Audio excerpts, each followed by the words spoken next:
वागर्थाविव सम्पृक्तो वागर्थप्रतिपत्तये जगतः पितरो वन्दे पार्वती परमेश्वरौ चन्द्राननार्धदेहाय चन्द्रांशुसितमूर्तये चन्द्रार्कानलनेत्राय चन्द्रार्धशिरसे नमः. In the break, one Shrota very nicely reminded me that this name Ahirbudhniya is indeed found in the Veda mantras as well. And we have, most of you who have come to Sringeri have also heard it. Ahe Budhniya mantram me gopaya. There it is in the Sambodhana. Ahe Budhniya, calling out. So in that sense, that name is also there. Now, we have come to Kalidasa's favorite name of Shiva, Ashtamurti.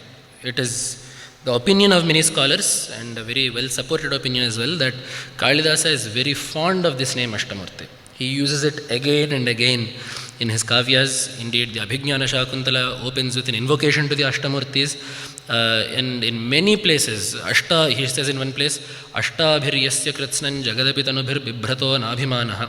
Although Shiva supports the entire cosmos with these 8 forms, he has no attachment to any of them. In one more place, Tatragnimadhaya samit samidham swameva murtyantaram ashtamurtihi. Shiva kindled a fire to do tapas. He said he himself, who was Ashtamurti, kindled fire, which is one of those Ashtamurtis. And then in the Kumarasambhava, Shiva himself tells the rishis that you know that I do not seek anything for my own benefit. Therefore, even now I am not seeking to marry Parvati for my own benefit. You know that I do not work for my own benefit because you have seen my Ashtamurtis, which are not of benefit to me, but which were taken solely to sustain the Jagat. In this way, Kalidasa talks about the Ashtamurtis in so many different places that many people do have the opinion that that was his most fond name of Shiva, and for good reason. Anyone who has a Vedantic outlook will indeed be in love with this name of Ashtamurti because, as we said, Sarvo Vai Rudraha, this Vedantic realization that is indeed the height of Upanishadic knowledge and Advaitic Jnana is that Rudra is everything, and the Ashtamurtis are an explanation of that. There is nothing in this Jagat besides the Panchabhutas, Surya Chandra and the Jiva which form the eight bodies of Shiva. The world is split into sentient and insentient objects. All the insentient objects are made up of the Panchabhutas. Surya and Chandra stand for energy. On the other hand, the sentient Jagat is made up of various Jivas. These, when combined, form the 8 forms of Shiva, which is why Bhagavad Pada also says, Dhur ambham senalo nilambara maharnatho himam shufpuman ityabhati characharatmakamidam yasyaiva murtyashtakam. These are the 8 forms of Shiva. So what? So what means? Nanyat kinchana vidyate vimrishatam yasmat parasmat vibhoho. The point of understanding Shiva as Ashtamurti is to realize that there is nothing in this world that is separate from him. There is nothing in this Jagat that is not him. Sarvo vai Rudraha. Sarvo hyesh Rudras tasmai Rudraya namo astu. Everything is Rudra. That concept that there is nothing other than Paramatma, nothing other than Brahman, nothing other than Rudra is the moral of the Ashtamurtis. And in the Shiva Purana, there is also one more moral concept that is given to us. Yatha putra pautradi pirityeha prito yatha bhavet pita. Just as a father will be happy when he sees that his children are treated well, so too Rudra will be happy if he sees us treating his Ashtamurtis properly. And the reverse also goes. An apachara committed to any of these Ashtamurtis will become Anishtam Ashtamurtestat Kritameva Nasamshayaha. If we do any apachara to these 8 forms, it is not just an apachara to land or fire or water, it is an apachara to Shiva himself. So it is a moral lesson also to treat every atom of this Jagat as Rudra, as Paramatma. So that is the weight of this name Ashtamurtihi, which will become Ashtamurtaye Namaha. We will stop here to enjoy 2 shlokas, simply because the Ashtamurtis are indeed a very good kavita vastu. They are a very good object for poetry. Because there are 8 forms that you have to talk about. What are the creative ways that you can list out these 8 forms? So those of you who have some, or even if you don't, but if you have any familiarity with Nyaya, you will appreciate this shloka. It is a very simple shloka. Dvaya mushnam, dvayam sheetam, Anushna Shitalam Dvayam, Dvayam Asparshamityetaha Pantuvo Haramurtayaha. 8 forms of Shiva. We are going to classify them into pairs. 2 that are hot, 2 that are cold, 2 that neither are hot nor are cold but still are available for touch, and 2 that are not available to touch. So in Tarkashastra, Sparsha is of 3 kinds. Ushnam, Shitam, Anushna Shitam. That which is hot, that which is cold, that which is neither hot nor cold. Room temperature, basically. So these are the 3 temperatures that can be felt through touch.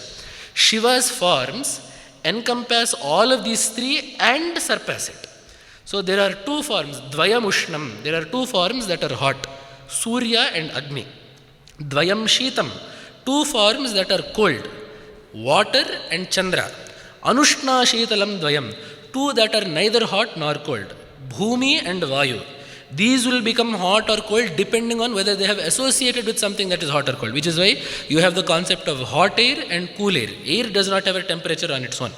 So, in that sense, Vayu and Bhumi, these do not have a particularly hot or particularly cool touch, but they are neither. So, Anushna Shitalam Dvayam. Dvayam Asparsham, 2 are not available to touch, the Atma and Akasha. So, in these 4 buckets, we can classify all of Shiva's forms based on touch. Dvayam Ushnam, Dvayam Shitam, Anushna Shitalam Dvayam, Dvayam Asparsham Ityetaha Pantuno Haramurtayaha. Then there is one more shloka that is very nice. Payodanam Pantha Kavala Vishayova, Parimalam Vahan Bibhranova, Suhrud Apasuhridva Jalaruham, Dadat Grunhanova Haviriti, Muhur Yasya Vibudhaha, Granantyashtau Murtihi, Sa Jagadavatad Andhakaripuhu. Those 8 forms of Shiva, of which the forms of Shiva which are either that which is given by, that which is either the location of clouds or that which is drank by clouds. Where are clouds located? In the sky. What do clouds drink? Water, in the sense that water evaporates from the ocean to become clouds. So, Payodanam Panthaha Kavala Vishayova.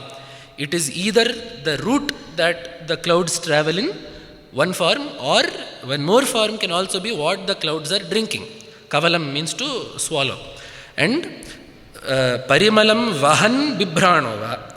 It can either carry scent or have scent. That is to say, Gandhavaha and Gandhavati. Gandhavaha is a name for Vayu because air carries fragrance. Gandhavati is Bhumi because that is its Lakshana, Gandhavati Prithvi. So, Parimalam Vahan Bibhranova, Suhrit Apasuhridva Jalaruham, the friend or the enemy of the lotuses. The friend of the lotuses is Surya, whose rise makes lotuses bloom. The enemy of the lotuses is Chandra, whose rise makes lotuses go back to their unblossomed state. So Vahan Suhrud Apasuhridva Jalaruham Dadat Grunhanova Havihi. It will give and receive Havis. As the Jiva, it will give Havis. As Agni, it will receive Havis. So in this way, these 8 forms of Shiva, may they all protect this world. So in this way, the Ashtamurtis are in fact very nice objects of poetic play as well. 2 we have given as an example. You all can see more if you are interested. So these are the 8 murtis. As we said, these are also the 8 names. Bhavaya Devaya Namah, Bhava, Sharva, Rudra, Ishana, Pashupati, Mahadeva, all of these are all the 8 names of the Ashtamurtis, and as we have been seeing, each of these each name corresponds to a particular murti. So that is Ashtamurtaye Namaha. Anekatma, Anekatmane Namaha. Atma here means Sharira, he who takes upon many bodies. Each form that the Ashtamurtis have becomes one more body for Shiva, as the Antaryami of all of them. So, as within Prithvi, within Jalam, within Tejas, within Akasha, Bhagavan resides. So, each of these entities is as though a body to him, which is why Aneka Atma, Anekani Sharirani Atmanaha Yasya Saha, Aneka Atma. So, that is Anekatmane Namaha. And here, they have quoted a very nice shloka from the Puranas. In Shiva Purana, it is also found in Linga Purana. Yasya Yasya Padarthasya ya shakti rudahrita sa gauri mahadevi sasa devo maheshwaraha. Every object is Maheshwara. The capability of every object is Mahadevi. So again, Shiva and Shakti are inseparable, and it is them alone that appear as this entire Jagat. That is Anekatma. Sattvikaha, he whose nature is Sattva. Here, there is a long discussion of whether Rudra is Tamasic or Sattvik, which we don't have to get into. But the moral of the story is, usually we think that Rudra is Tamas. Whether it is in the sense of those who seek to denigrate Rudra by saying that he is a lower deity because he is tamasic, or whether we say that because he is doing samhara he takes up on tamoguna. Many people do, of course, in fact associate the tamoguna with Rudra. There is nothing wrong in that. But Rudra is in fact Sattvika as well. We have to understand this. This comes from the fact that the Suta Samhita very nicely clarifies this. Yasya mayagatam sattvam shariram syat tamo gunaha samharaya trimurtinam sa rudrasya nachaparaha. We have to first look at Ishvara. So Ishvara has an upadhi. An upadhi here, for the jiva it is a limiting factor, for Ishvara it is a defining factor. He is defined in relation to Maya. So what kind of Maya is it that Ishvara uses? This is the question that is there in Shastra. So we get this also, that Shuddha Sattva Pradhana Maya is Ishvara's upadhi, Malina Sattva Pradhana Maya is the Jiva's upadhi. That is to say, Maya, wherein Maya has three gunas, Maya when Sattva predominates is the Shakti that Bhagavan uses. Maya when Tamas is predominant is the force that is clouding our intellect. So the upadhi of Bhagavan is Maya, which is Sattva Pradhana. So Bhagavan's upadhi is Sattvika, which is why Bhagavan is Sarvajna and Sarvashakta. Sattvat sanjayate jnanam. For jnana to be used, Sattva must be there. Sattvam laghu prakashakam ishtam is what the Sankhya Karikas also tell us. That which is subtle, that which is prakashaka, illuminating, ishtam, that which is dear. This is the nature of Sattva Guna. Bhagavan too, taking upon Maya, exists in a subtle form. He is omniscient, and he is the Atma within every jiva that is innately dear to us. So, Bhagavan's upadhi, Ishvara's upadhi is Sattva Guna. Sattva Pradhana Maya. All three gunas are of course there. But Sattva dominates the Maya that forms the upadhi of Ishvara. Therefore, Ishvara, whether he appear as Brahma, Rudra, Ishvara, Sadashiva or Maheshwara, is Sattvika because his upadhi is predominantly that of Sattva. Then what is the point of the three gunas for the three karyas is, it is the guna that he uses. There is a difference between a guna being an upadhi and a guna being an instrument. So when he uses tamoguna as an instrument, it is Rudra, much as a surgeon is well intentioned but uses a knife, which on its own is a very cruel instrument, to perform a particular act. In the same way, Rudra, who is Paramatma's form, which is Sattvika, Paramatma, whose upadhi is Sattva Pradhana, appears as Rudra. Therefore, Rudra is still Sattva Pradhana. But to do Laya, he uses Tamoguna, and therefore it is said that Rudra is associated with Tamoguna. Same goes for Vishnu, same goes for Brahma. Because we have to keep in mind that Ishvara uses gunas, he does not have gunas. So, Rudra using Tamoguna does not mean that Rudra has Tamoguna. Just as Vishnu using Sattvaguna does not mean that Vishnu has Sattvaguna. If Vishnu has Sattvaguna, he is no longer Trigunatita. He becomes bound by Sattva. Sattva is also a quality, therefore it is a limiting factor. Any quality is a limiting factor. So therefore we must necessarily say that Vishnu himself is Trigunatita, his Shakti is Maya, which is Sattva Pradhana, and to do sthiti, he uses Sattva Guna, is what we must say. And indeed, when Bhagavatpada writes the Bhashya for Prakritim Swam Adhisthaya Sambhavamyatma Mayaya, he does indeed say Shuddha Sattva Pradhanam Vaishnavim Mayam.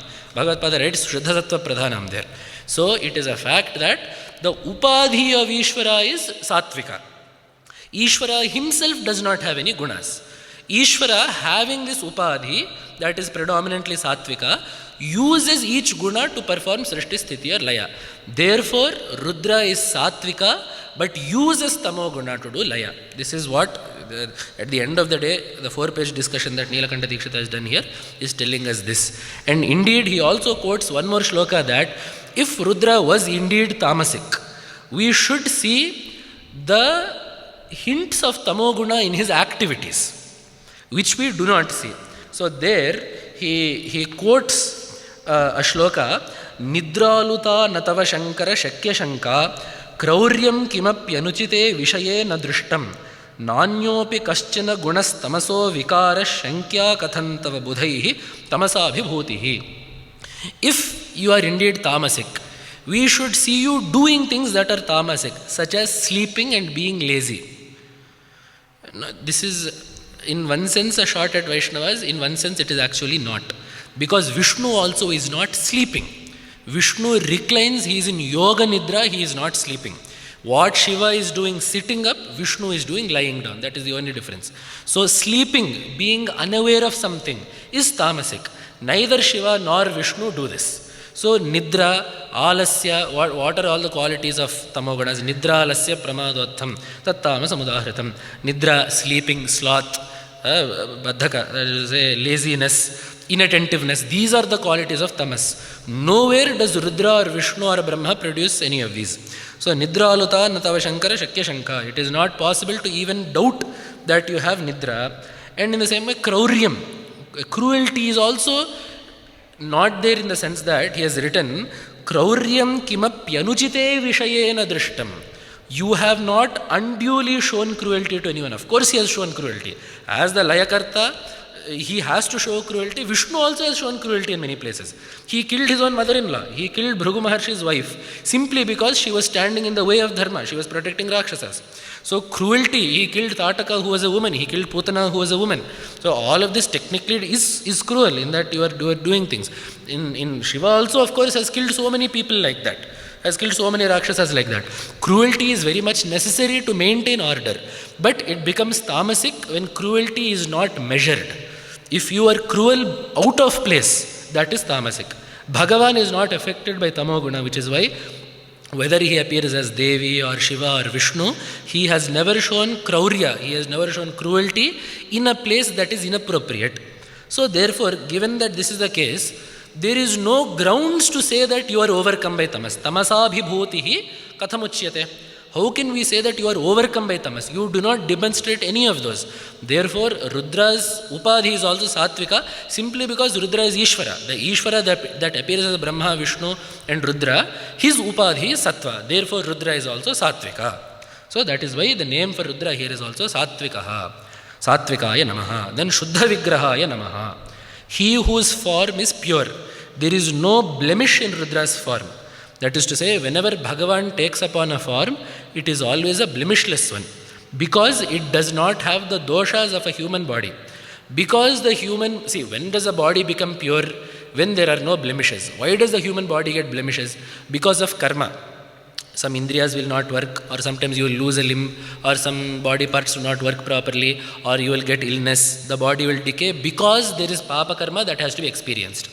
Because Bhagavan is free and does not have karma, he can take any form that he wants and therefore the form will not be afflicted by anything. Therefore, every form that Bhagavan takes will always be Shuddhavigraha, a clean, pure form that is unadulterated. Then Shashvata, he is permanent. Here in the Atharva Shikhopanishad, it is an Upanishad, Rudra himself states, Aham ekaf prathamasam vartamicha bhavishyamicha nanyah kaschin matto vyatiriktaha. This is an Upanishadic statement that Rudra is saying. I alone exist. There is no one besides me. I alone existed. I am there now and I will be there once everything else goes. There is nobody else that is separate from me. Nanyah kaschat matto vyatiriktaha. So Rudra is saying this in the Upanishad. So there are many Upanishads that talk about Devi as Paramatma, there are some Upanishads that talk about Vishnu as Paramatma, there are some Upanishads that talk about Rudra as Paramatma. In one such Upanishad, Rudra, flip all that, talk about Paramatma as Devi, that talk about Paramatma as Vishnu and talk about Paramatma as Rudra. The Atharva Shikha, Kaivalya Upanishad, these are all such Upanishads wherein Paramatma is described in the form of Rudra. In that Upanishad, Rudra says this. Paramatma as Rudra says this, that I have always existed and I will always exist because there is nobody else separate from me. Sattvika Shashvata Namaha, Khandaparashave Namaha. Khandaparashu is the name. Khandaparashave Namaha. This name Khandaparashu is very interesting. One derivation is that Gajasura fought a hard battle with Shiva, and when Shiva used his Parashu on Gajasura, it broke. So Khanda is a piece. He whose Parashu broke is Khandaparashu.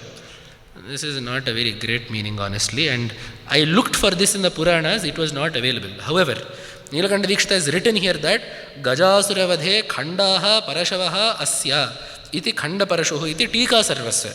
So this is not a definition that even Nilakanta Dikshita has found in the Puranas, but some Tikakara in some text has quoted this. So there is no Puranic route that I could find. I also went through some 4 or 5 Puranas, I was unable to find this. The better meaning that is given in some other places is that a Parashu itself is called Khanda. Khandayati iti Khandaha. That which chops is Khanda. One who has an axe that can chop anything is Khandaparashu. That is the more apt meaning for this. As we said earlier, Parashas Satyanishthata, we got this earlier, right? When we talked about when we talked about one name, Parashuhastascha. I think the name Parashuhasta came earlier. So when we talked about the name Parashuhasta, we discussed that the Parashu represents Bhagavan's allegiance to the truth, because the axe is very firm. It will cut one thing into 2 pieces and cleanly separate one from the other, just as truth separates reality from a lie. So that is the Parashu. One more meaning, this is also there. Sudhanva Khanda Parashurdaruna Dravina Pradaha. There also this name is there. There Bhagavad Pada has written that Khandayati iti Khandaha, Khandaha Parashuha Asyasti iti Khandaparashuhu Parashuramaha.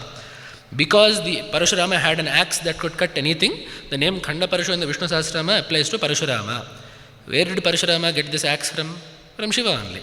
So, because the nature of the Parashu for both is same, the name Khandaparashu equally applies to both. Ajaya Namaha. Next name is Ajaha, Ajaya Namaha. He who is unborn. We have talked about how Rudra is not born, he only incarnates, whether it be from Brahma or from Vishnu. We have seen that the Trimurtis are the forms of Ishvara. Ishvara is not born. Each Murti will appear from another Murti, but no Murti is actually born from another Murti. So that is Ajaha, Ajaya Namaha. Now there are 2 names that we do have to spend some time talking about. Pashavimochaka and later on Pashupatihi. These 2 names we will have to talk about a bit in detail, because here is where we get to see a bit more of Vedanta in these names. He who releases us from bondage is Pashavimochaka. So here, as we said in the first day, Nilakanta Dikshita is approaching Vedanta through the mode of Shivopasana, which is why just as he uses the Shruti Smriti Puranas, where it does not contradict the Upanishads, he will also use Shaivagamas. So here he has brought in one such concept, wherein in the Pashupata Agamas, there is a concept of there are only 3 entities in the world: Pashu, Pasha and Pati. That is how the Shaiva Agamas define this world. There are Pashus, that is to say animals, Pashas, bondages, and only one Pati, one master of all of them. Now, what are the nature of these 3? Pashurnama Jivaha, Pashayana Bandhaniyatvat. The Jiva is a Pashu because he is tied by the Pasha, just as animals are also tied by ropes. So then what is the Pasha? Pashaha Prakritihi. Anyway, there in the Shiva Purana it is discussed that Pashu Pasha Patigyanam Yattallabdham Mayapura Atra Nishtha Parakarya Purushena Sukharthina. The knowledge of Pashu, Pasha and Pati. The proper knowledge of these 3 will release you from samsara. And these have been split into 3 categories. Ajadam cha jadanchaiva niyantrichat tayorapi. Pasha refers to everything in this prapancha that is insentient. Pashu refers to everything in this prapancha that is sentient. Pati refers to that Paramatma who controls both. This is again reminding us of the Ashtamurti. So the Panchabhuta Surya Chandra are the insentient part, the Pashas. The Pashus are the Jivas. Shiva, who appears in these forms and also controls in these forms from within, is the Pashupati. So that is one more thing that we have to have. And here, just so that we can stay clear on the Upanishadic and the mainstream concept, this is immediately being mapped onto one more set of terms that I am sure you will find very familiar. Aksharancha ksharanchaiva ksharakshara param tatha tadetat tritayam bhoya kathyate tattvavedibhihi aksharam pashurityuktam ksharam pasha udahrataha ksharakshara param tattvam patirityabhidhiyate. So there are three tattvas called kshara, akshara and that which is beyond kshara and akshara. Have you heard this before? Yasmat ksharamatoham akshara dvavimo purusho loke ksharascha akshara evacha. Yasmat ksharamatoham aksharadipichottamaha atosmi loke vedecha prahitatah purushottamaha. There are two entities in this world which are kshara and akshara. I transcend both of those as purushottama, paramatma. There, what is the meaning? Kshara refers to all the upadhis of jivas. Akshara refers to the mula upadhi, which is Maya. Then the Purushottama refers to Ishvara, who is neither the upadhi of a jiva nor the upadhi of Maya, who is separate from and independent from both. Similarly here, the definitions of Kshara and Akshara have been switched, nothing more than that. Here, it is told that Prakritihi ksharamityukta purushaha akshara uchyate. So only the terminology has been split. There, so forget about there, let us talk about here. Prakriti is called as kshara because all its products, everything that comes from Prakriti has to decay at some point. Whatever comes out of the Panchabhutas has to eventually decay, which is why Prakriti is called kshara. That is the definition that is given here. There later on, Purushaha akshara uchyate. The jiva is called akshara because he takes upon many kshara bodies without changing. One atma is taking upon many bodies. So across these kshara bodies, one jiva is taking all of these. So he is akshara. Then maya prakriti ruddhishta purusho mayaya vritaha tavubhau prerayatyanyaha sapatif parameshwaraha. The Paramatma who sets both of these into action is Parameshwara. So there, the definition in Gita is slightly different. There it is, Ksharas Sarvani Bhutani. Anything that is born and comes into being is a Bhuta. Therefore, the word Kshara there refers to all the decaying upadhis of jivas. Then, Kutasthoksara Uchyate. The sum total of all of these is called Akshara because Maya, the root Maya does not go until you get Jnana. Because it does not decay until it gets Jnana, the root Maya is called Akshara. So, because Paramatma is beyond both the upadhis of the jivas and Maya, he is called Purusha, Purushottama, Ksharakshara Uttama. So, the same thing is being applied here. The terminology is slightly changed its definitions, that is all. There in Gita, to tell one concept, Bhagavan has defined it in one way and explained it. Here in the same concept, Paramatma has again set some same concepts and defined them again. So, here, it is told that all objects in the material world are pashas. That is how it is being viewed. That is why it is told in the Linga Purana, Chaturvimshati tattvani pashasyuf parameshtinaha. The Chaturvimshati tattvas, the 24 entities that consist, that this world consists of are all pashas. That is to say, Mahat, Buddhi, Ahankara, Prakriti, Mula Prakriti, then the 5 Jnanendriyas, Karmendriyas, the Pancha Pranas, all of these, Raga, Dvesha, all of these are pashas because this is what the jiva attaches himself to. The jiva has Raga, Dvesha towards things in the world, which is why things in the world are called pashas. That is the simple definition. Jiva is Pashu because just as an animal is bound by a rope, the jiva is bound in samsara due to his raga dveshas, which come due to an improper identification with the body. Pashupati is the person who has first of all tied this rope and tied this Pashu and is also capable of untying the rope if he wishes. Pashavimochaka. When will you untie the rope of an animal? When you are sure that the animal will behave properly. If you think the animal is going to run away, you will never untie the animal. You will only untie the rope when you are sure that the animal has understood its reality. In the same way, Paramatma untying the rope is what? It is not that Paramatma is choosing to keep us bound. Once we are ready to be untied, we will be untied. That is the point. That is what Paramatma binding everyone as a jiva is. There it is told that is why bhakti towards that Paramatma is the only way that these pashas can be untied, is what the Linga Purana is telling us. Sa eva mochakastesham. Shiva alone will release the Pashus. Bhaktya samyag upasitaha. When he is worshipped with bhakti. Avidya pasha baddhanam nanyo mochaka ishyate. There is no one other than Shiva who can release the jiva from the pasha, from the bondage of ignorance. Tamritam paramatma, tamrite paramatmanam shankaram parameshwaram. Besides that Parameshwara, Shankara, Paramatma, nobody else is capable of giving the jiva moksha. So, Paramatma, Shiva, Rudra, Vishnu, so on and so forth. Ishvara. The point is Ishvara. Besides Paramatma, Ishvara, there is nobody else who can release the jiva. And this is also told in one more place. Aksharam Pashurityuktam Ksharam Pashaha Udahritaha. Aksharam Ksharanashilam Pradhanam Pashuhu. Aksharam Avinashi Purushaha Jivaha. So these are the definitions. Because Prakriti keeps changing. Therefore, Pradhana is called Kshara. Because the Jiva does not change across his bodies, he is called Akshara. And only if this Jiva has bhakti towards Paramatma will he be released from the bondages. Now here, Nilakanta Dikshita raises one question. See, you have said that there are three entities. Pashu, Pasha and Pashupati. Pashus and Pashupati both have a sambandha with the Pasha. That is to say, with Avidya and Prakriti. The Jiva experiences Prakriti.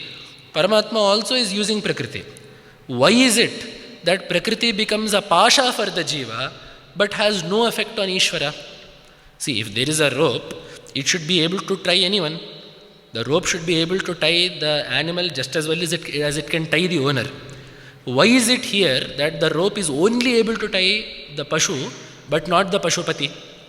Is the question that he comes here. Nano anadihi avidya sambandha ishvarasyapyasti. Because avidya is anadi and avidya is Parameshwara's upadhi. The productions of avidya, which are bodies, become the upadhis of jivas, but avidya on its own is the upadhi of Paramatma. So Paramatma and the jivas both have connections to the pasha, which is avidya. So then why is it only bondage for the jiva and not for the Paramatma? There it is very nicely told that Anishashchatma badhyate bhoktri bhavat. Because the jiva feels that he is experiencing this pasha. Paramatma does not have any such feeling. That is to say, what I told about the Ashtamurtis earlier, that Kalidasa said, Ashtabhir yasya kritsnan jagadapitanubhir bibhrataha nabhimanaha. Although Paramatma has taken upon these Ashtamurtis to support this Jagat, he does not have abhimana towards his body. He does not seek to accomplish anything for himself through these bodies, and he also knows that his true nature is not these. It is not the Panchabhutas or Surya and Chandra. These are temporary manifestations that will come and go. Paramatma does not have an identity rooted in these.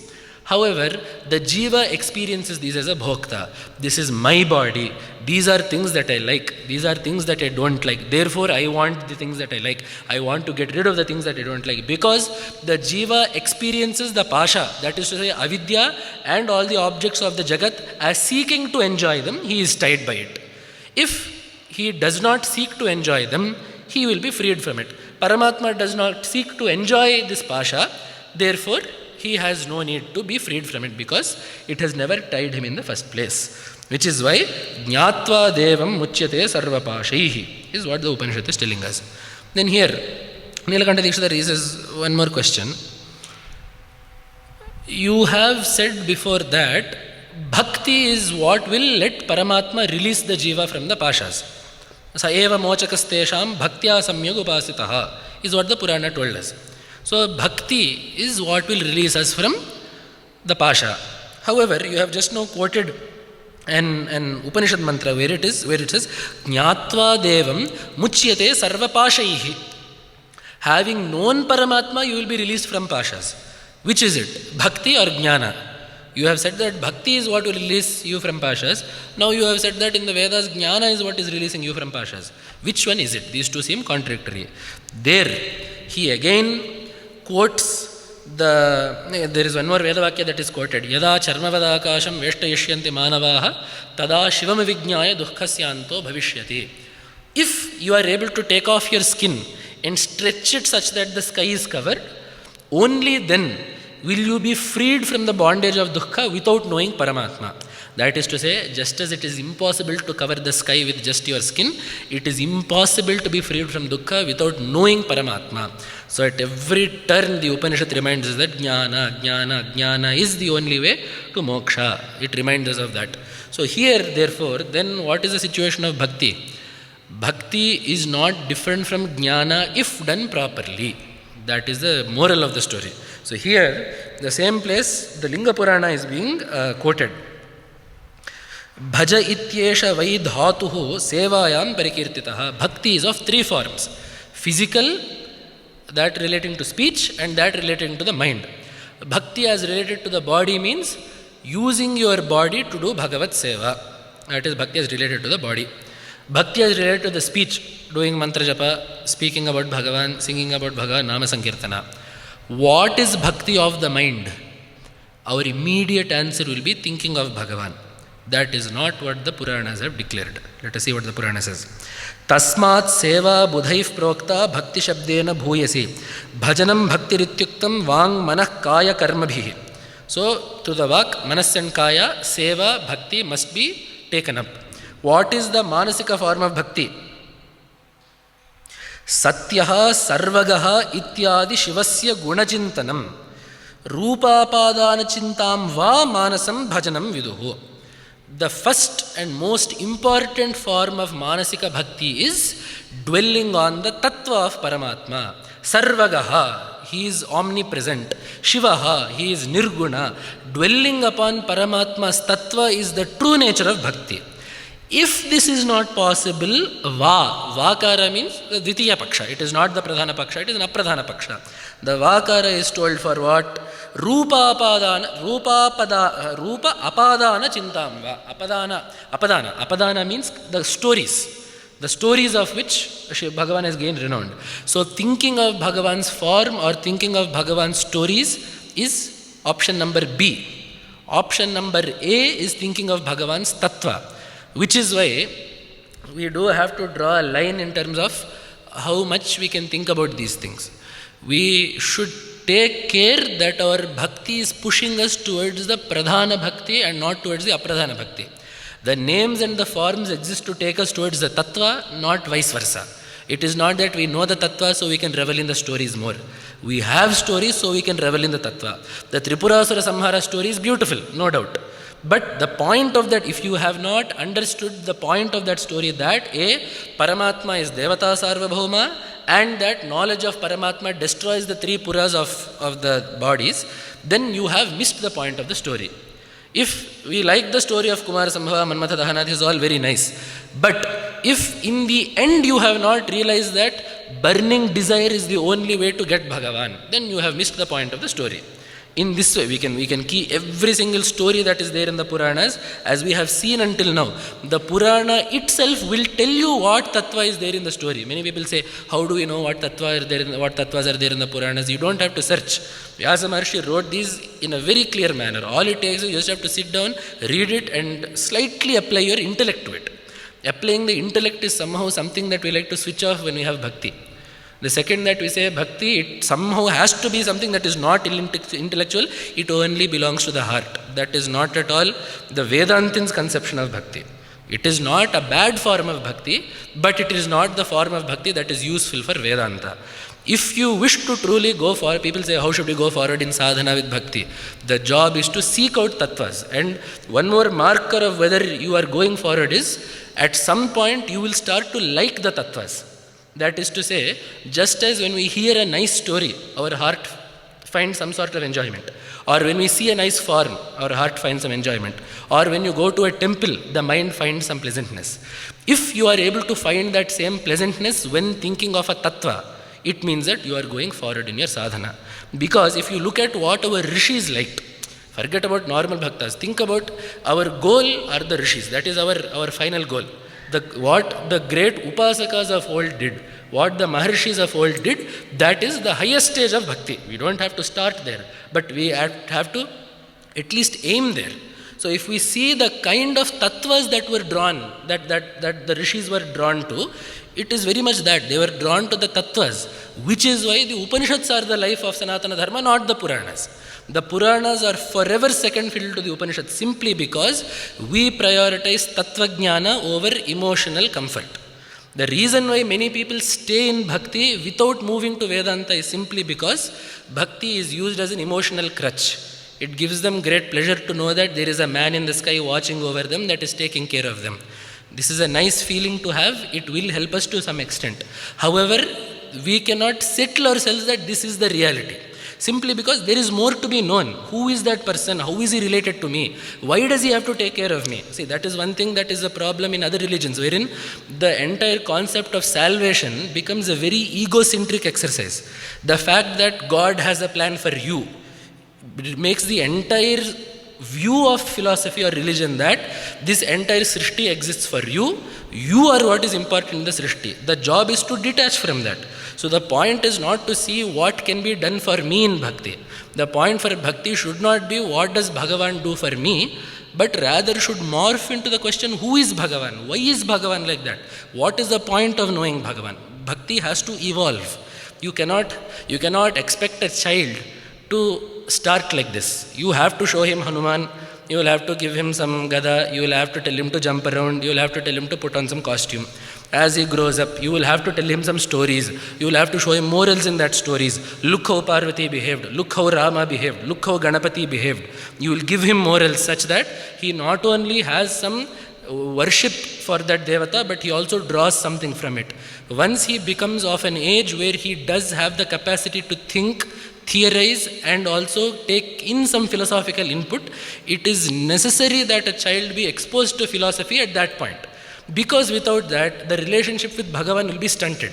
We see many people who very easily lose faith in Bhagavan quickly.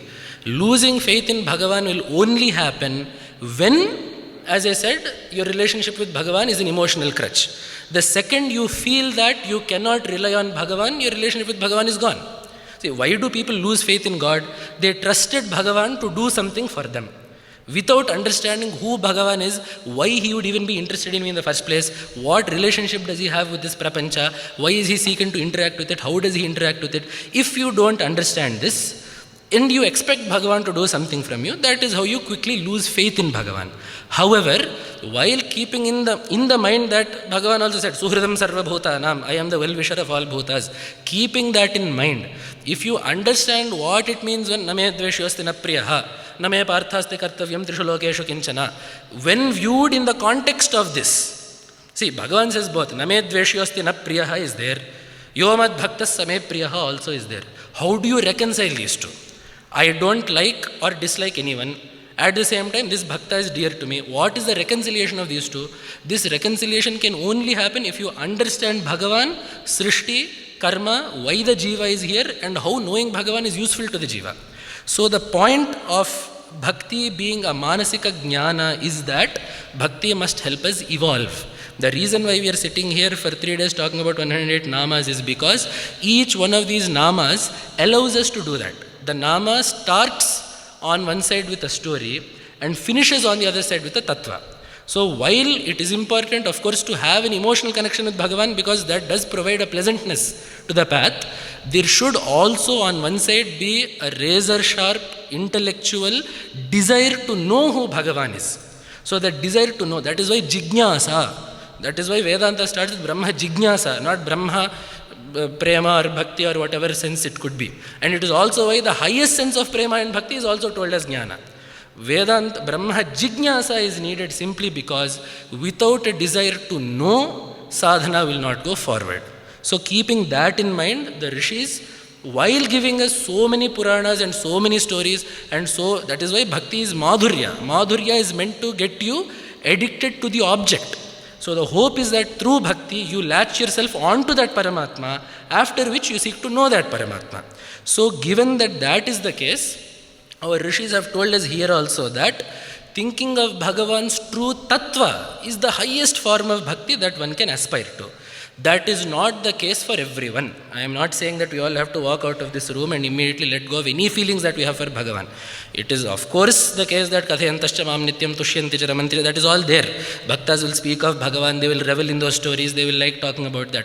However, at the end of the day, it is the tattva of Bhagavan that will cause the greatest happiness to a Vedanta sadhaka. Which is why our jnanis will revel. We see that even our Mahapurushas or the Jagadgurus. If you go to the Jagadgurus and ask them what is your favorite text, they will not tell Vishnu Purana or Shiva Purana. They will tell Brahmasutra Bhashya or this Upanishad or that Upanishad. Simply because for a Tattvajnani who knows what to seek from Bhagavan, jnana will hold the greatest appeal to them. Bhakti is an anga for jnana. As long as we approach jnana and bhakti in that way, we can be assured that our sadhana will go forward. Which is why, again coming back to the topic here, the foremost form of manasika bhakti that is talked about is a desire to know Bhagavan's tattva. Which is why it is told, Sartyaha, Sarvagaha, Ityadi Shivasya Gunachintanam. The nature of Shiva is Satya, that he alone is that Satyam Jnanam Anantam, the Trikala Abhadhita Satya, the foundation upon which this world rests. Sarvagaha, he alone has Ishvara, has created this and permeated it. Thinking upon Bhagavan's nature in this is the highest form of manasika bhakti. It is this bhakti that will lead the pashas to be removed.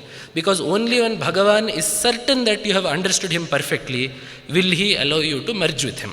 That is why, tato mam tattvataha jnatva vishate tadanantaram. Only when you know Bhagavan for what he truly is, will you be able to vishate, will you be able to enter him and merge it to him.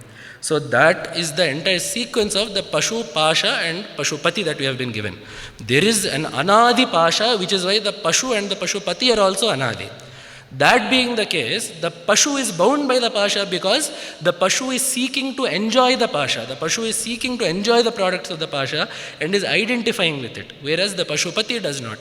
Only when the Pashu realizes that the Pasha is Kalpita and therefore his Pashutva is also Kalpita, will he realize that Pashupati is the only thing that exists. Realizing that is release from the Pasha.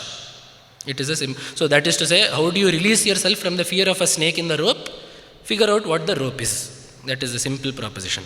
So how do you release yourself from the fear of avidya or samsara? You understand where this samsara is. Where this samsara is, the adhisthana of this samsara, which is Paramatma. Having understood that Pashupati, you will be freed of the Pasha. So this Pashupasha Vimochakaha. In this, Nilakanta Dikshita has written the entire gamut of Vedanta sadhana. Where to start, where to finish, why we are at the starting point and how to get to the finishing point. That is there. Then, that is Pashupasha Vimochakaya Namaha. Mrdaya Namaha. So Mrdaha, the word Mrda, Mrdayati means Sukhayati, to cause happiness, which is why we will talk about this name later, but it means Sukha Janakaha. This name is also found in the Veda. Rudra Mrdanarbhava, Mrda Dhurta. This is one Veda mantra that is found. That is Mrdaha. Then Pashupatihi. Here we have gotten the name Pashupati. We have already discussed what it means to be Pashupati, but there is one more definition that is given in the Harivamsha. Palayami Pashonyasmat Srijami cha Yadrichaya Teshancha Patirevaham Tasmat Pashupati Smritaha. Because I create and dissolve beings as per my will, I am Pashupati. That is one thing. One more definition is there, that Sarvanyacha Pashun Pati Taischa Yad Ramate Punaha Teshamapi Patiryacha Tasmat Pashupati Smritaha.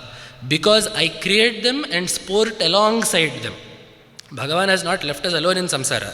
He is very much interacting with samsara as Ishvara.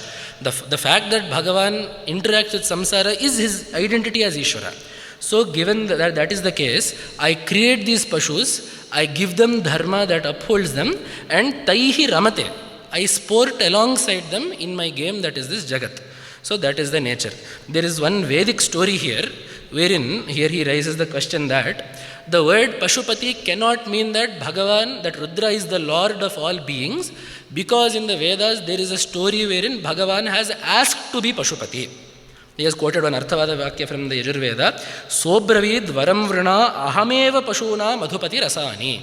Rudra came to all the beings and asked, please give me a boon that I may be the Pati for all of you. So then he raises the question, if he has asked and become the Pati, he is an elected president. He is not actually in charge of all of these people. So then how can he be Pashupati? There are many definitions given here. Number one being that these stories in Veda are Arthavadas. They are, as I said earlier, they are not meant to be taken literally. So it does not mean that Rudra actually came and asked to be the Pashupati. This story is meant to tell us that Rudra is Pashupati. It is not meant to tell us that he has asked for Pashupatitva. That is one definition.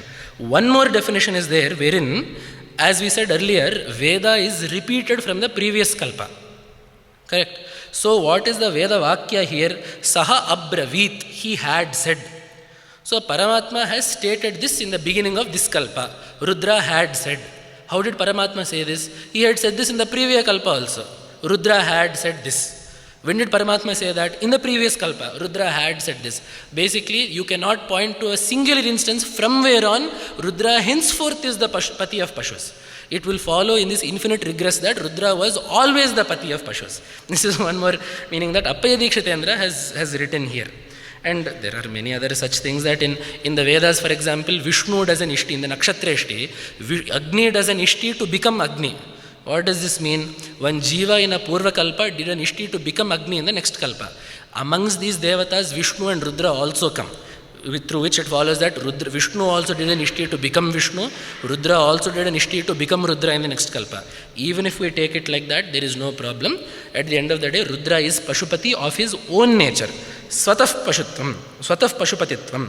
That is why it is, the same thing is told in the Harivamsha and other places as well. Swatassiddham Pashupatyam Yushmakam Pashutapicha Tadatra Darshayam Yadya Panabandha Vinodataha. This is in the Purana, where the same Vedic story of Rudra asking for Pashupatitva is told. And there, when Rudra asks to be Pashupati, he says, I am your Pati, you are my Pashus. In order to show that to you, I am telling you that I am going to be your Pashupati.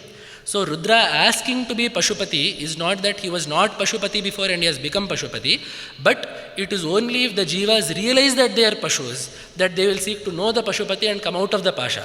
So in order to remind the Jivas of that, Rudra has come and pretended to ask, let me be your Pati, let you all be my Pashus. So that is one more meaning that is given there. And in the end, this Pashupati name, only two or three, a few more names are left, we will be finishing soon. This Pashupati is the Murti, that is the Adhishthatri of the Jiva. So in the Ashtamurtis, we have seen the Panchabhutas. Now we are seeing the Adhishthatri, and Surya also we have seen. Now we are seeing the form of Shiva as Pashupati, which is the ruler of the Jiva. So the Jiva form of Shiva in the Ashtamurtis is Pashupati. I think we can see for good reason how the word Pashupati corresponds to Shiva being the ruler of the Jiva. Now here I do want to tell one small story. I know we are running short on time, but I did promise you on the first day that I will tell you a story. I told you that there are many stories in the Mahabharata that involve Shiva. So this word Pashupati reminds us of the Pashupata, which is the greatest Astra that was used in Mahabharata. When Arjuna got this Pashupata Astra from Shiva, this happened in the Himalayas. He fought Shiva in the form of Adikirata in the Himalayas, and thereby he received the Upadesha. So Astras are mantras. Astras means it is not that he got one custom made arrow.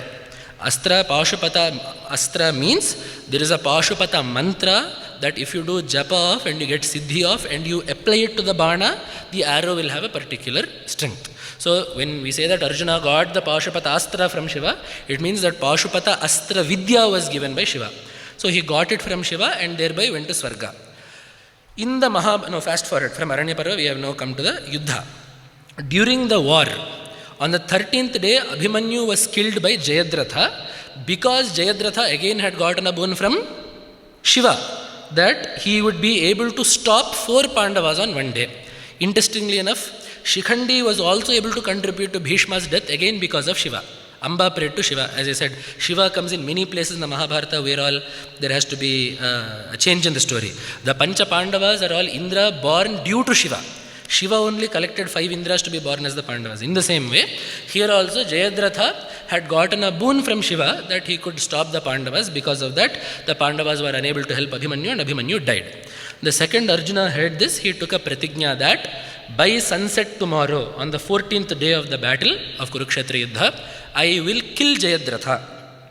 Unfortunately, he made this announcement publicly. I feel he should have made it privately, such that no one would know. You go, you kill Jayadratha, and then afterwards you announce that you have made a pratigna.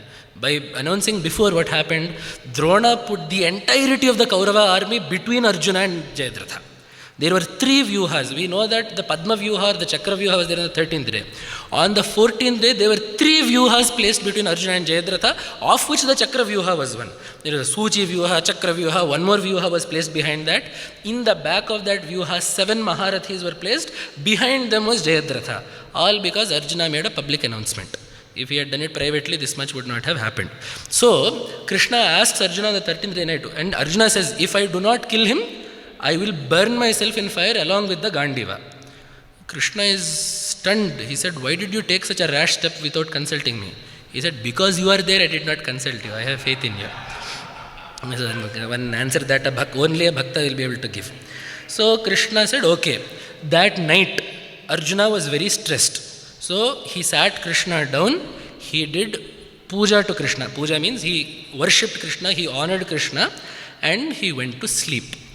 At night, Krishna takes Arjuna's Sukshma Sharira and he takes it to Kailasa. So the Sukshma Sharira of Arjuna, that is the Manas, wherein the Jnapaka, the Smriti of the Pashupata mantra should be there. He takes that Sukshma Sharira of Arjuna to Kailasa, wherein he sees Shiva. And when Arjuna sees Shiva, Darasha Tryambakabhyashe, he saw in front of Shiva all the offerings he had made to Krishna the night before. So there again Vyasa Maharshi makes sure to show us that Rudra and Krishna, Rudra and Narayana are not separate. Vaishnavas have changed this. Dadarsha Rudrasyottam say they have made. Vishnu's prasada was on Rudra's head. They have changed it to show that Rudra is taking Vishnu's prasada. That is not what Vyasa Maharshi has written. Rudra Abhyashe, Trembakasya Abhyashe means in the general direction of Shiva, in the vicinity of Shiva, that same worship had been offered, showing us that Rudra and Vishnu are one. So there, Rudra asks, why Paramashiva, there it also is told that Shiva whom Vishnu and whom Arjuna and Krishna saw and whom both of them did Sashtanga Namaskara to, that Rudra is the Brahman, knowing whom people get moksha. This is how the description of Shiva is there in Mahabharata. So then Rudra, as though he does not know, asks, why have you come? Krishna says, tomorrow he has to fight as he has never fought before. For that he has to have the Shakti of Pashupata with him, of that Astra with him. So please reteach it to him. Because one time the Upadesha had happened, but there is a difference between Upadesha happening and that mantra being strengthened. So please you teach it to him again. To which Shiva says, okay, there is one lake close by, you go there, my bow and arrow I have kept there, you go get that and you come. Krishna and Arjuna go there, they see a lake filled with snakes. There are 2 massive snakes in that. As soon as Krishna and Arjuna see that, they immediately sit on their knees. Janubhyam avaningatau. They sit on their knees and they tell a stotra. I am mentioning this stotra because for Veda mantras, obviously Adhikara is there. Only some people who have got an Upanena, who have got an Upadesha of the mantra also can tell. People want to do Rudra Parayana because Rudra is so great. The stotra in Mahabharata that Krishna and Arjuna did here is the Shri Rudra, the Rudra Prashna, in shloka form. Vyasa Maharshi has made sure to give us a stotra, Rudra in a stotra form such that everyone can read it. So if you are interested, you can look at this. This will be in the Jayadratha Vadha Upaparva of the Drona Parva of the Vyasa Bharata. So there they do that stuti. Immediately those 2 snakes turn into a bow and arrow. They bring those 2 back. Then I am now drawing you back to the name Nila Lohita. So what happened then? Tataf parshve vrishankasya brahmachari vyavartata pingakshas tapasa shreshtaha balavan Nila Lohitaha. There was one brahmachari next to Shiva who looked exactly like Shiva, except that Shiva is a grahastha, he is a brahmachari. He was effulgent with tapas shakti. Shiva took the bow and arrows, gave them to him and said, you show Arjuna the Pashupata Astra again. And immediately that Nilalohita Purusha, he takes up the bow and arrow, shows Arjuna how to shoot the Pashupata Astra, how to invoke the mantra, and Arjuna then wakes up in the morning. So what is the point of this story? It is that it is Rudra's Shakti, Rudra who is no different from Krishna, that Shakti that allowed Arjuna to fight the next day. I remember this because when I told you about Nila Lohita, I told you this will come again. This name Pashupati is tied to the Pashupata Astra, which is why I have told this story.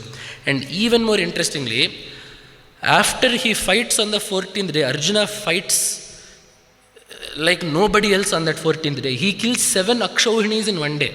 The Kauravas had started with 11. Arjuna kills 7 on his own on the 14th day, single-handedly, alone. There is no one supporting him. Once he has pierced in, Satyaki and Bhima come later. But Arjuna alone was fighting Karna, Ashwatthama, Kripacharya, Kritavarma.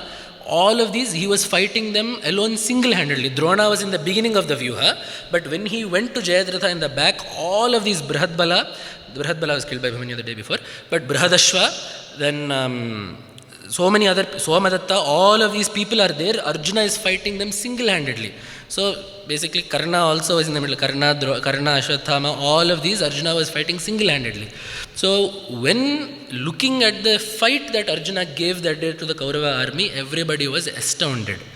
But Arjuna comes back. So actually even that night they fought. On the 15th day, after Drona was killed, Arjuna comes back to the camp. And Vyasa Maharshi is there, and Arjuna asks Vyasa Maharshi, I am going to tell you something that only I saw on that 14th day that nobody else saw.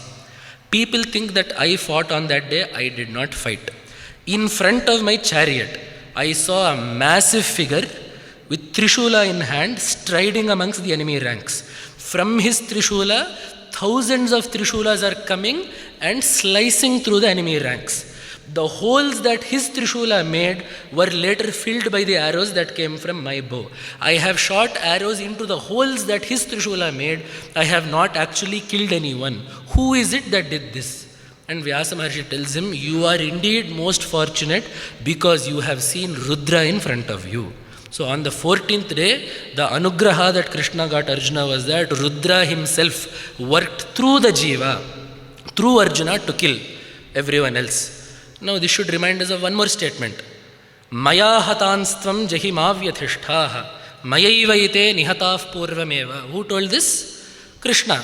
The enemies that you think you are going to kill, I have already killed them. You only be an instrument.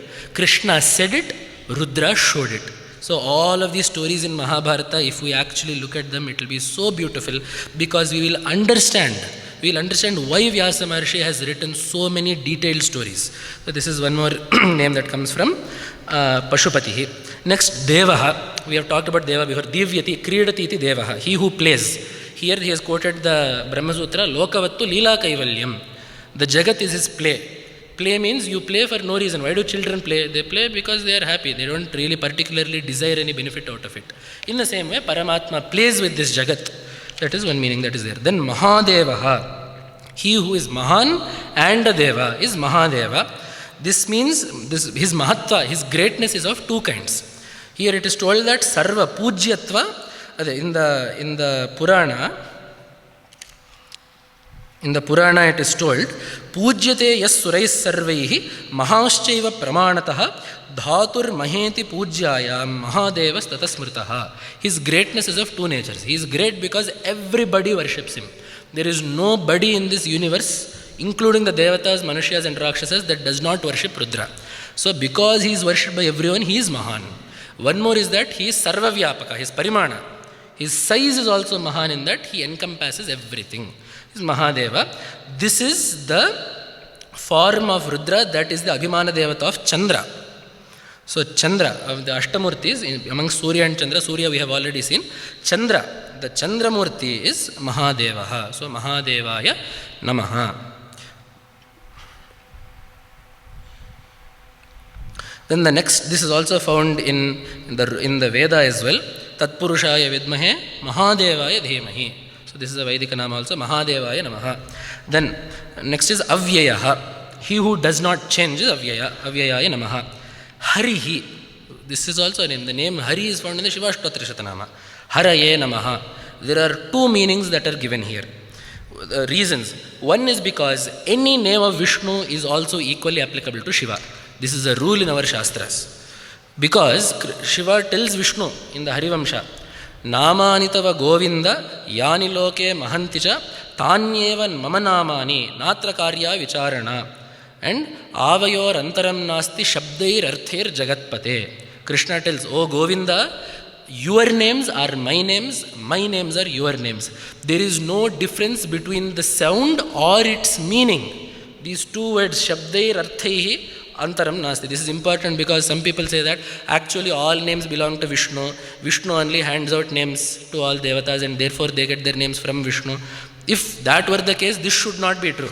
Shiva says the name is the same, the meaning of the name is also same. That is to say, Vishnu has the name Vishnu. Why? Because he is Sarvavyapaka. The name Vishnu also applies to Rudra. Why? For the same meaning as well. Rudra is also Sarvavyapaka because it is one Paramatma whose Tattva is the same. Therefore, the name and the Tattva, which is the meaning of the name, is the same for the two forms of Paramatma. So, even in the Harivamsha also, through the names of Bhagavan, Vyasa Maharshi has again hammered into our heads that Avayor Antaram Nasti Shabder Arther Jagatpate. Our names are the same. The meanings of our names also are the same. The second meaning is that, this is slightly to highlight Shiva, all great names belong to Shiva. So tells the Ashvalayana Grihya Sutras. Yan Yuchritani Namadheyani Tani Mahadevasya. All illustrious names belong to Shiva. So because Hari is an illustrious name, it belongs to Shiva is one statement that has been made there. Then Pushadantabhit is the next name. Haraye Namaha, Pushadantabhide Namaha. In the course of destroying the Daksha Yajna, Pusha, that is to say Surya Devata, he had laughed when Daksha had insulted Surya, when Daksha insulted Shiva. Keeping that in mind, Veerabhadra slapped him on the mouth and all of his teeth fell out. Pushno Dashana Panktincha Deepta Muktavalimiva Vibeda Danushah Kotya. With the tip of his bow, Veerabhadra hit Surya's mouth and all the teeth fell out. Tataha Swaha Aspashtavag Abhut. Which is why to this day the Naivedya for Surya we keep only as payasa, powders, those kinds of things. In fact, this is a story that is created to tell us about a Vedic usage. Pusha hi pishta bhak is the Vedika vidhi. When Pusha is the Devata, the Dravya is Pishta. To tell us this, they have given us a story. Otherwise, Surya also is a very much revered Devata. There is no need to tell a story like this. But this is a story explaining why Pishta is the Dravya for Surya in Vedika Kratus. The next, and that since then, actually, after he destroys Surya's teeth, later on Shiva gives Surya a boon that Pushatu Yajamanasya Dadbhir Jakshatu Pishtabhuk. Let Surya eat everything through the Yajamana, because Surya does not have teeth to chew himself. Let him eat through the Yajamana is the boon that Shiva later gave. Next is the name Avyagraha, he who is never agitated. Here, Nilakanta Dikshita writes that because the sequence of names, Pushadantabhit, Avyakraha, Dakshadhvarahara, Haraha, Bhaganetrabhit. These names all talk about what Shiva did during the Daksha Yajna Dhamsa. So, is it that Shiva became agitated and angry, which is why he did all of this? No, this was not out of agitation. Shiva did not get agitated. He does not have Kama Krodha. He was very much balanced. In fact, when Veerabhadra comes and wreaks havoc on the Yajna, all the Devatas go to Kailasa to pacify Rudra, thinking that he will be mad out of his mind. However, they go there and they see happily Dakshinamurti sitting, talking with Narada Maharshi about Brahma Tattva. That is what they see. They go there and Rudra and Narada Maharshi are discussing Brahma Tattva. So they're like, is he angry or not? Then Brahma comes, he does a Shiva Stuti. This is also there in the Srimad Bhagavata. I think it is the 7th Adhyaya of the 4th Skandha. There is a Stuti, Rudra Stuti there. There, Brahma pleads with Rudra to forgive everyone. There Rudra tells what he did. Naham prajesha balanam varnaye nanuchintaye Deva maya abhibhutanam dandas tatra dhruto maya. O Brahma, aham balanam na varnaye nanuchintaye. Nagham prajesha balanam varnaye nanuchintaye. These devatas are all my children. I will not greatly be agitated about any misdemeanors that they have done. Na varnaye, I do not even want to talk about it. Nanu chintaye, I have forgotten about it also. Then why did you come and do so much hangama there? Means Deva maya abhibhutanam, due to their own delusion, they had transgressed dharma. Therefore, dandas tatra dhruto maya. I only gave them their karma phala. I have not actually taken any vengeance on them. The fact that they have done an apachara against Paramatma in a Vaidika Kratu is something that they have incurred sin for. I have merely given them the fruit of that papa. I do not have any ill will against them.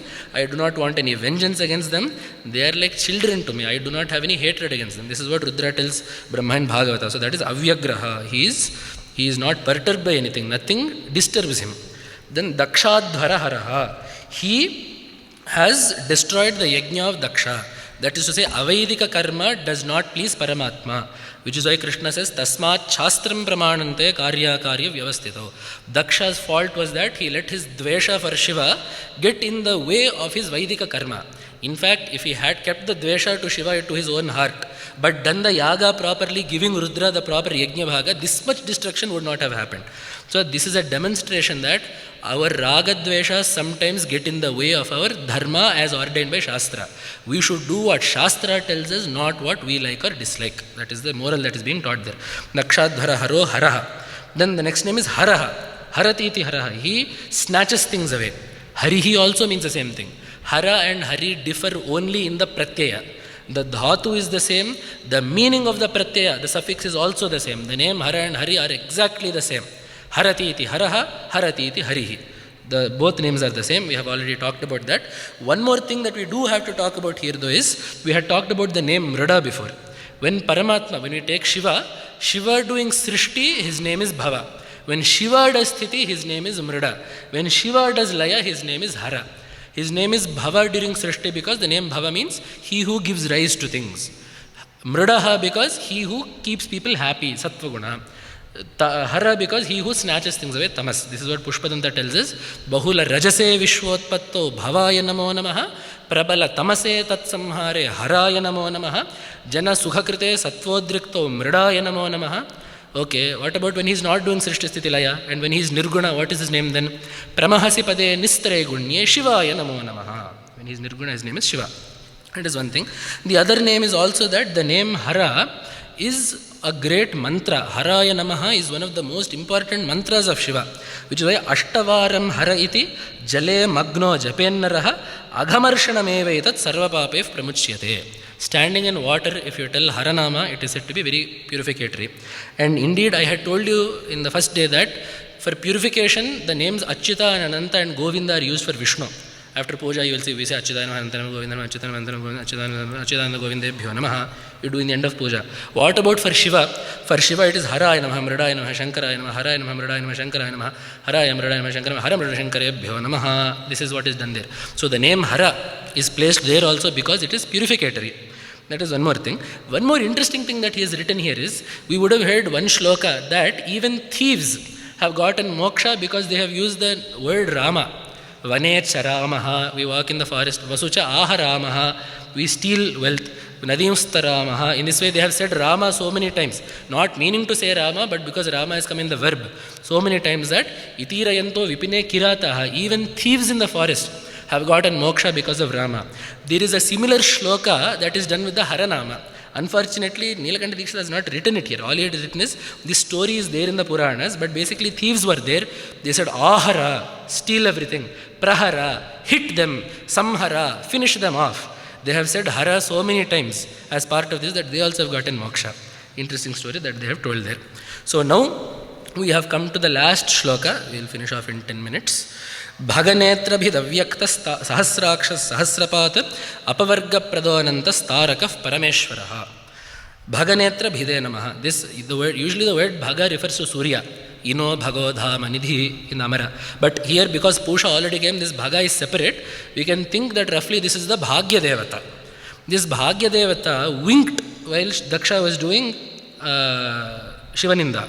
So the eye was removed. Bhagasya Vipule Netre Shatapatra Samaprabhe Prasahya Utpatayamasa Bhadraf Paramavegavan. So basically here also the thing is, any Indriya that does offense to Paramatma is not worthy of being maintained. That is why every limb that was used to offend Shiva is being removed. Indeed, Vishnu himself tells this. In the Padma Purana, there is a story wherein Vishnu, Shiva and Parvati are sitting in one place. Parvati tells Shiva, you are a Daridra, you don't have anything. I thought you are wealthy and I married you. Nothing is there. You go around begging for people. Immediately, Vishnu chastises Parvati saying, you cannot talk like that about Shiva, whom we all worship. And he says one line there, Yatresha Nindanam Bhadre Tatra no Maranam Vratam. Wherever I hear a Shivaninda, Vishnu is telling this, wherever I hear Shivaninda, it is my vrata that I want to die at that point of time. I don't want to live after hearing Shivaninda. Vishnu tells this to Parvati Devi. And in fact it is there, Nakhabhyam Chetum Shirogataha. Vishnu wanted to cut off his own head. Shiva stops him and says, she is my wife. Simply she was teasing me. Don't take everything seriously. I am okay with what she has said. I do not like the fact that you want to die. So Hari, Har and Hara are always together. They do not tolerate the ninda of one another.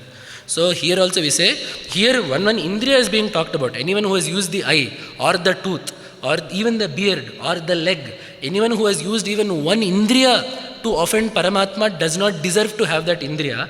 What more to say of people who have spent their lives and have created entire philosophies only to offend Parameshwara? Only Bhagavan knows what will happen to them. So that is one more story that we have to keep in mind when you think of the Daksha Yajna. So that is also what Vishnu has said. If I have heard Shivaninda, I don't, at least Parvati said, if Shivaninda is done, I will go away. Vishnu said, if Shivaninda is done, I don't even want to be alive. So such dvesha should be there towards Shiva dvesha, towards Vishnu dvesha, towards Bhagavad dvesha. So the Daksha Yajna is one more reminder of that. Bhaganetrabhit namaha, Avyaktaya namaha. He is not manifest. We have more or less discussed this when we talked about Sukshmatanuhu. Avyaktaya namaha. He is not manifest, he is subtle. Sahasrakshaya namaha. He is 1,000-eyed. How is Shiva 1,000-eyed? We know 3 eyes, maybe 2 eyes we know. If he is 5-eyed, 3 into 5, we know our mathematics. So 15 eyes also we can come until. How can he have 1,000 eyes? This is Shiva as the Vishwarupa. In the entire cosmos, when the cosmos is Shiva, all the eyes of every single jiva within the Brahmanda are the eyes of Shiva. We know in Vedanta that Ishvara's Sthula Sharira is the sum total of the Jiva's Sthula Shariras. Ishvara's Sukshma Sharira is the sum total of all the Jiva's Sukshma Shariras. So therefore, each Jiva has 2 eyes.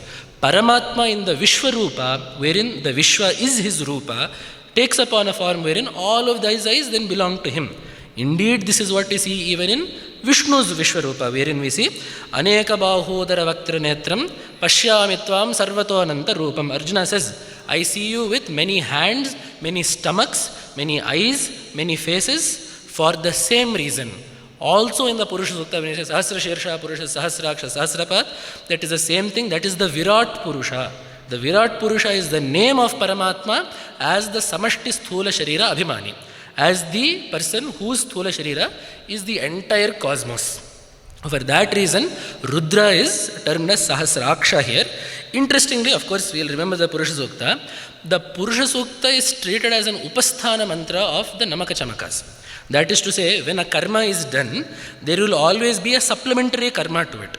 So when Rudra Japa is done or when a Rudra Homa is done, Purusha Sukta Homa or Japa must be done supplementary, which is why it is the Sadachara that whenever you tell Rudra, you tell Purusha Sukta immediately afterwards. That is, we can see that in the case in the Jagadguru's Chandramauళishwara Puja as well.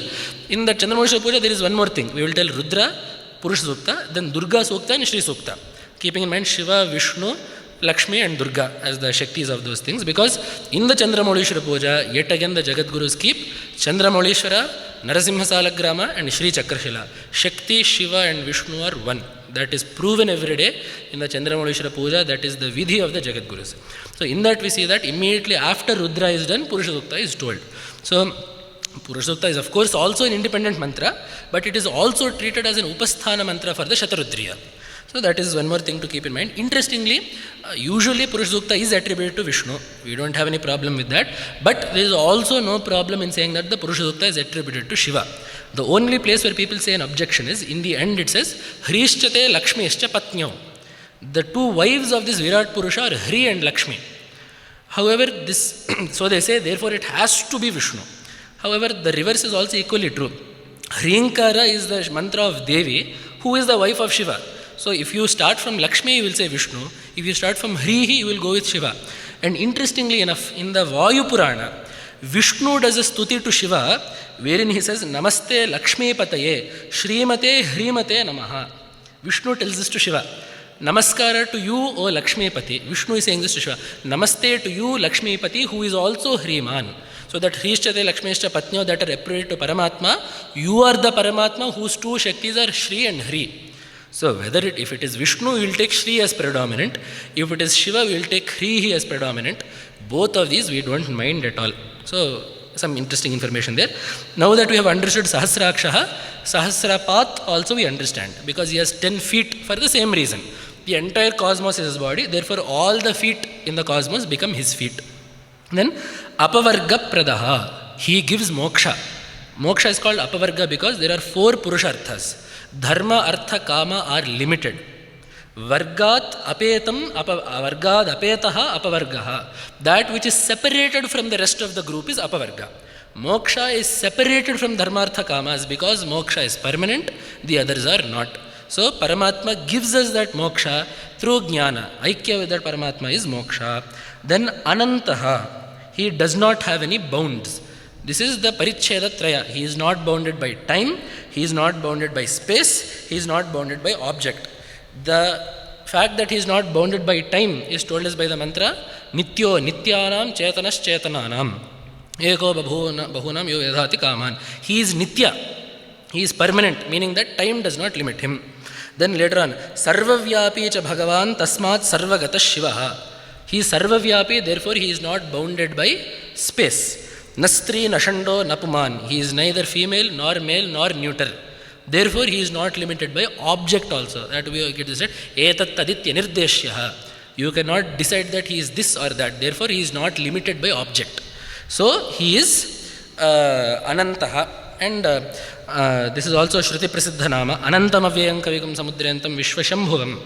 Although it comes in the Narayana Sukta, it is the name of Paramatma. So, this name is there. So, Sahasrakshaya Namaha, Sahasrapaat will become Sahasrapade Namaha. Then Anantaya Namaha, Tarakaya Namaha. He who helps jivas cross over samsara. Tarayatiti Tarakaha. He helps us cross over samsara.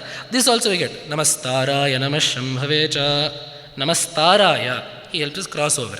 One more meaning is there that Tara alone is Taraka. Sometimes this ka will be added in Swartha. Balaha, Balakaha. It means the same thing. In the same way, Taraha is Tarakaha. Tara in Mantra Shastra refers to Omkara because knowing Omkara gives you moksha. So the Omkara, he whose form is Omkara, is Tarakaha. One more meaning is there that Tatkaroti Tadachaste. So one pratyaya is set wherein Taram Vyachaste iti Tarakaha. He who does Upadesha of the Omkara is, of the Tara which is Omkara, is Tarakaha. As you know, in Kashi Nagara, Shiva does Upadesha to those who have passed away there. This is not a get out of jail free card. In the Puranas, we have to read it carefully. Those who have stayed in Kashi, followed proper niyamas, lived a regulated life, have not committed any more papas, and have done some sadhana, will get Taraka Mantra from Shiva. Padma Purana is very clear about this. It is not just that you can do everything that you want outside Kashi. You die with your left foot's left to pinky toenails, left nail clipping has gone into Kashi, you get moksha, means that is a raw arthavada. That much moksha is not Horlicks or Boost to be gotten in the next door market. Moksha has some respect, we should give it that respect. So, the moksha can only be gotten in Kashi if you follow such a life, if you do such sadhana. Even then what happens? Paramatma will do tattvopadesha to you. You still have to understand the tattva from Paramatma and then you get moksha. So Paramatma is Tarakaha, the person who does upadesha of Tara which is Omkara to jivas. That is one more that is there. The last name, that is Tarakaya Namaha, last name is Parameshwaraya Namaha. If there is one thing that we have to understand about Shiva, it is this name. You can pick either, see, our rishis are very good. They know how to order names. They know our incredible intellectual capacities. So they have put safeguards in mind that they know that humans have two tendencies. They will forget everything and remember only the last thing, or they will be so fixated on the first thing that they won't remember anything else. Therefore, first and last will be taken special care. Special care will be taken. So, first name Shiva. In case you got stuck there and you didn't listen to anything else, Shiva Nama is enough to tell you the tattva of the other 107 names. In case you forgot all of that, the last thing you will remember, Parameshwaraha. If you understand this, this is enough to tell you the tattva of the first 107 names. There is no Ishvara above him. There is one Shakti that is the cause of everything. That Shakti is called Ishvara. We have talked about it so much that I will not talk about it further. There is, however, one last concept that Nilakanta Dikshita has talked about here that I feel is pertinent. Because he has explained many aspects of Ishvara, Maheshwara has also come, Ishvara has also come. So here, Parameshwara, he has taken to mean Karma Phala Data. He who gives the fruits of all karma.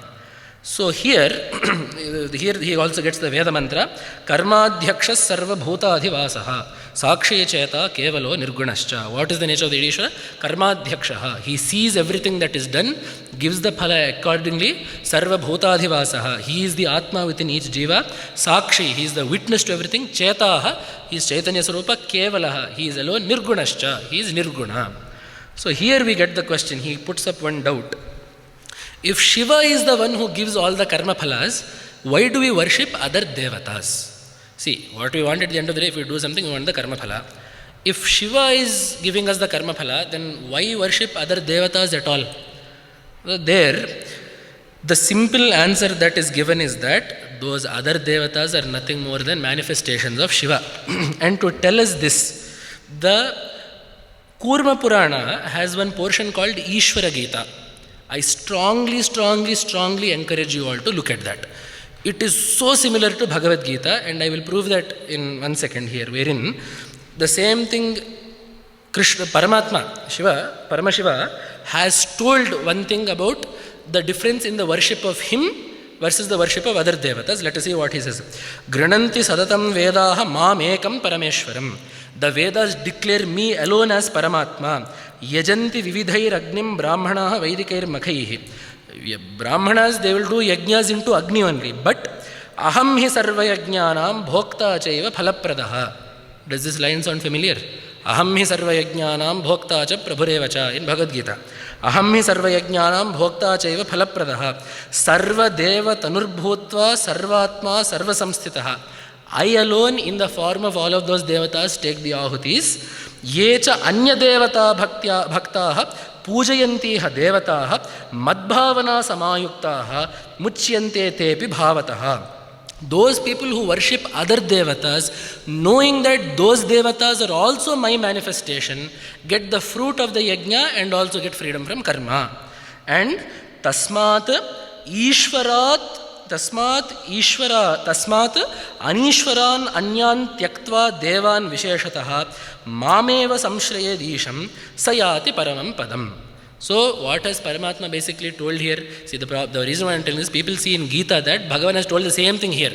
Aham hi sarva yajnanam bhoktacha prabhurevacha. It is I alone who am the object of all yajnas. Ye pyanya devata bhaktya yajante shraddhayanvitaha. Those people who worship other devatas, tepi mameva kaunteya yajanti. They worship me alone. How avidhi purvakam. Bhagavad Pada has written vidhi jnanam avidhi purvakam ajnana purvakam. They think Indra, Varuna, Mitra are all separate from Paramatma. So those people who worship Indra or Varuna or Mitra separately, here Bhagavad Pada is clear. Vasurudra adin. The Vasu Gana, Rudra Gana, not Rudra Paramatma, not Bhagavan Rudra.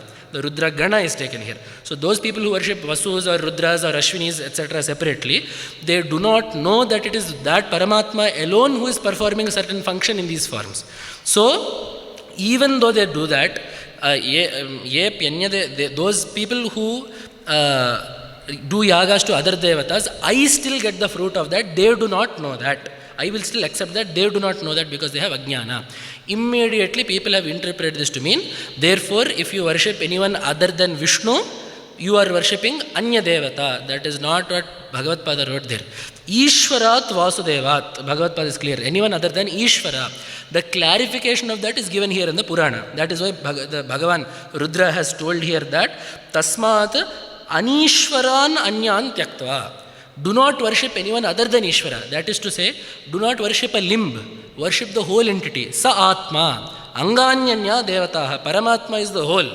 Devatas are merely fragments of that Paramatma's power that run this Jagat. Why do you worship the fragment? Worship the whole is what our Shastras are telling us. And it is for that reason that again they have clarified here. So does it mean that I should stop doing any yaga? Instead of saying Indraya Swaha, I'll say Vishnavaya Swaha. That is not at all what we mean. Whatever the Shastra told, we must do.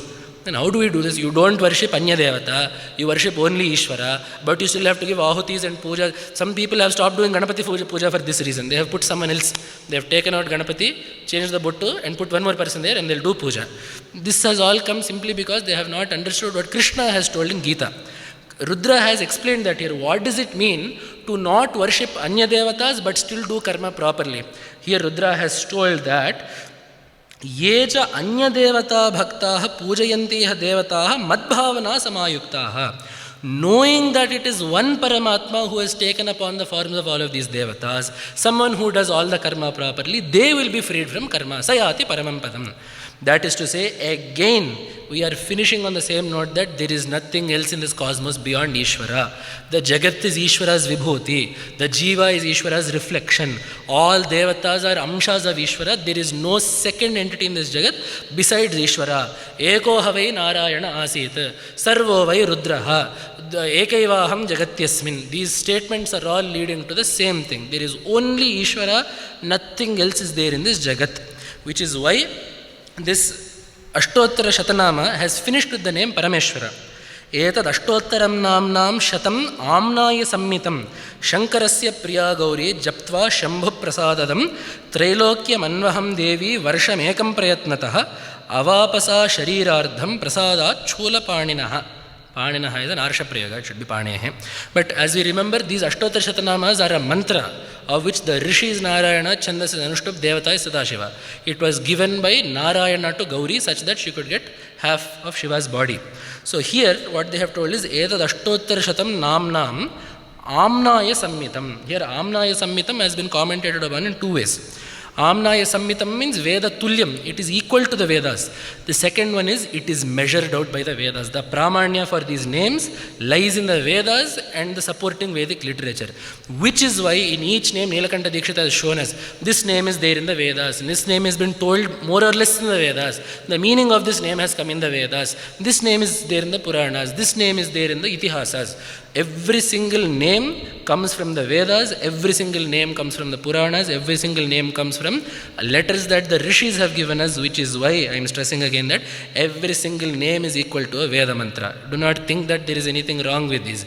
As I repeat, if you take the name, put Namaha at the end, put in Chaturthi Vibhakti Namaha at the end, and you take care of the Tattva also that we have talked about these days, in these 3 days, there is no reason why, just as Devi was able to get union with Shiva. See, what is the fruit of this Ashtottara Shatanama?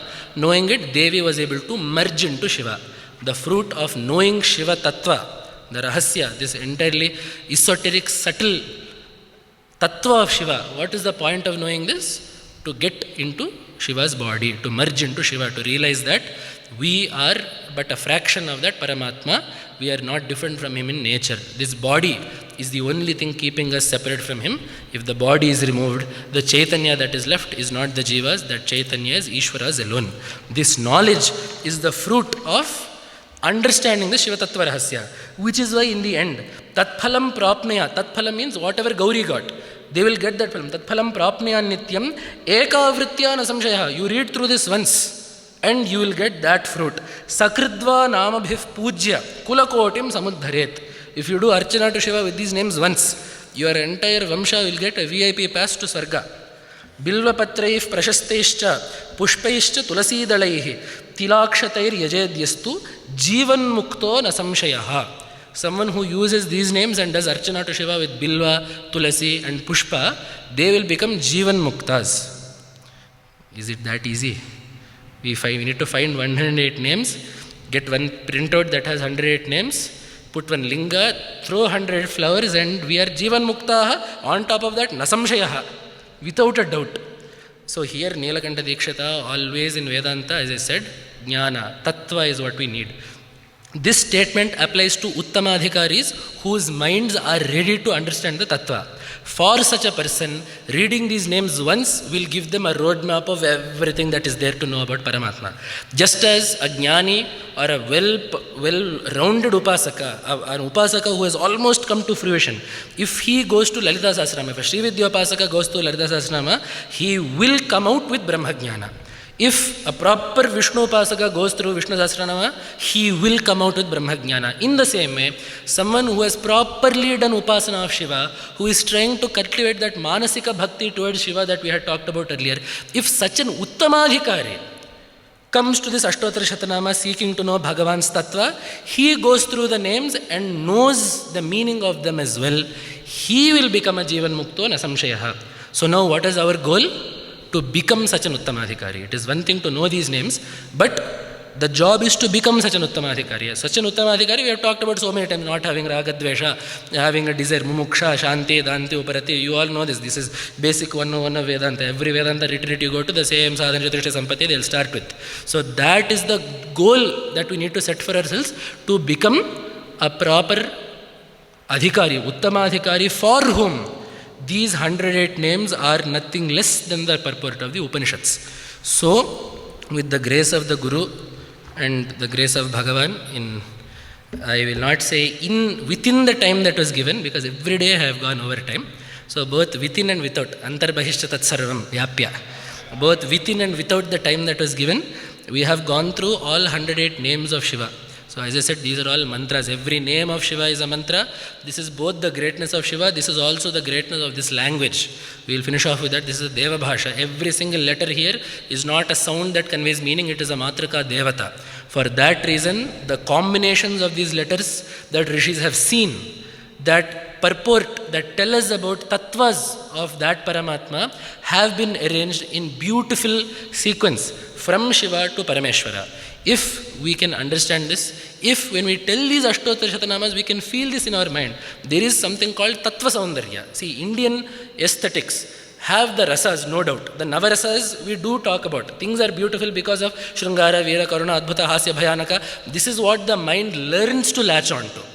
But Indian society goes one step farther. There is one more aspect called Dharma Saundarya. There is a beauty of righteousness. It does not have to be associated with love or laughter or comedy or tragedy or disgust. There is a beauty to dharma, which is why when you read Raghuvamsha and you hear Dilipa say, I don't care if Shiva told you to protect this tree, my guru told me to protect this cow, I am a king, I have to protect cows, therefore take my life. There is a beauty to this that every Indian, someone who is truly a Bharatiya, will appreciate. What is the beauty in this? You tell me what the rasa is there in this. There is no rasa in this. It is a statement of fact. But our hairs will go on end. If you read the Nataka Nagananda, a king Jimutavahana is ready to die for a snake. And it is written in that Nataka that as Garuda is tearing him apart, he is accustomed to the snakes crying and weeping.